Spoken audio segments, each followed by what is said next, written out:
পবিত্র মাহে রমজান উপলক্ষে তারকামানের হোটেলের কর্মকর্তাদের সংগঠন লেসার হোটেলার্স অফ বাংলাদেশ কক্সবাজার জোনের উদ্যোগে ইফতার ও মিলন মেলা অনুষ্ঠিত হয়েছে।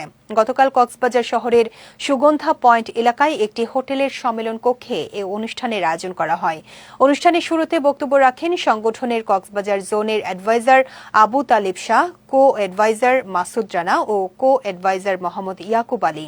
এ সময় বক্তারা পবিত্র রমজানের শিক্ষা ও তাৎপর্য তুলে ধরে পারস্পরিক সৌহার্দ্য এবং ঐক্য বজায় রাখার উপর গুরুত্ব আরোপ করেন। একই সঙ্গে কক্সবাজারের পর্যটন শিল্পকে আরও সমৃদ্ধ করতে সবাইকে সম্মিলিতভাবে কাজ করার আহ্বান জানান। এদিকে ইফতার ও মিলন মেলায় সংগঠনের প্রায় ১৫০ শতাধিক সদস্য অংশগ্রহণ করেন। আলোচনা শেষে সকল সদস্য একসঙ্গে ইফতার করেন এবং পারস্পরিক শুভেচ্ছা বিনিময়ের মাধ্যমে মিলন মেলা প্রাণবন্ত হয়ে ওঠে।